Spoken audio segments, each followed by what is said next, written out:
Joining me is Linda Tanner, who's running for the New Hampshire Senate and Senate Seat 8. So Linda, thanks for being here. You're welcome. Thanks for having me. So I guess you finished 2 years. Yes. And so give the voters a chance to get to know you a little bit better and maybe talk about sort of your observations from the first 2 years. Well, I've got to say it was overwhelming at first to go down there, just the whole walking into the State House, seeing the Capitol Dome. I mean, I was just so impressed and so honored to be a representative. It just sent chills up my spine from that. But it was a real education. I served on the Labor Committee, and also in the House on the floor, we sat interdispersed with Republicans. So I had a Republican on my left that had been there for many terms, a new Republican behind me who was a little bit boisterous and wanted to get into the fray a little bit, and a Democrat on the other side. So with all the interaction going on, that was an education in itself as well. Yeah, a number of people have commented about how it somewhat was refreshing to have not partisan seating, but for everybody to be able to, you didn't always agree with your neighbor, but you always got their perspective. Yes, and it was interesting to see, how they made their decisions, because basically that's what it ends up being down there, is you're asked to make decisions on a lot. I mean, we went through 1,600 bills, I think.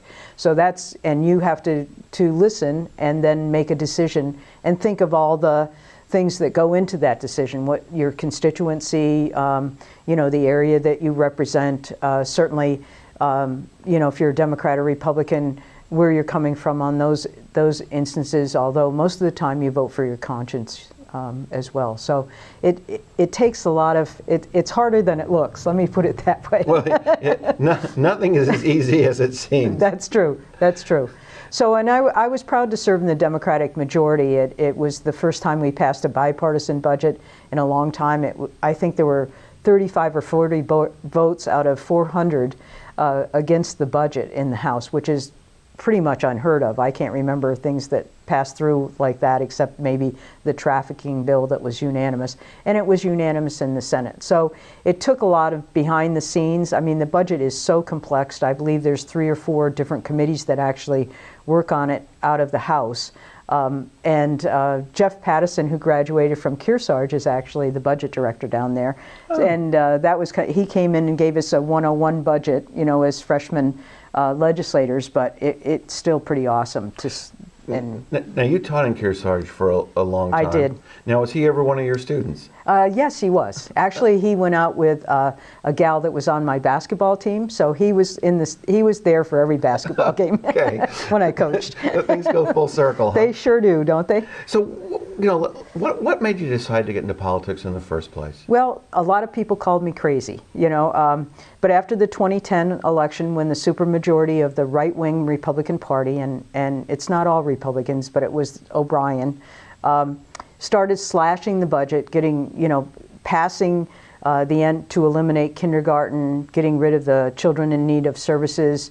They were trying to repeal gay marriage. They defunded Planned Parenthood, and I could just go on and on and on. And I started getting really concerned, and I tried to get in touch with my local representative, and he was not totally responsive. And when he sent me to a talk radio station as a place to get information where he was getting his information, I thought, whoa, I need to be part of the solution here. So this flotarial came up, and I've learned recently that word is not in the dictionary, but in the New Hampshire Constitution. And no one really wanted to run for that on the Democratic side. And I said, I think I have at least students out there and parents. After you teach for 35 years, there's thousands of people that you've touched. And when you coach, there's another thousands of people that have seen you in a coaching from a different school. So I threw my hat in the ring, and I was really pleased that I did. It was really important. And so why did you move from that, I again pronounce the word, floteria, I call it flotilla, but yeah, to race in the Senate? Well, when Bob O'Dell decided to retire, several colleagues and several friends of mine said, why don't you think about doing that? And certainly your influence is much greater 1 out of 24 than 1 out of 400. And I thought, well, you know, there are still things I really feel very strongly about. On the Labor Committee, we had the minimum wage bill that came through our committee, testimony in our committee, and I feel very strongly about that. And it passed the House and then went to the Senate and died by 1 or 2 votes. Another one was usury fees on title loans, passed in the House, lost in the Senate. So I thought that's another reason. This is a tipping point seat, actually, with Senator Odell leaving as a moderate Republican. Now it's open, and the Senate makeup is 13 Republicans, 11 Democrats. So it would, you know, even things out a little bit. So, and that you said there's an opportunity, and it seems like it fit with your needs. We're out of time in this segment.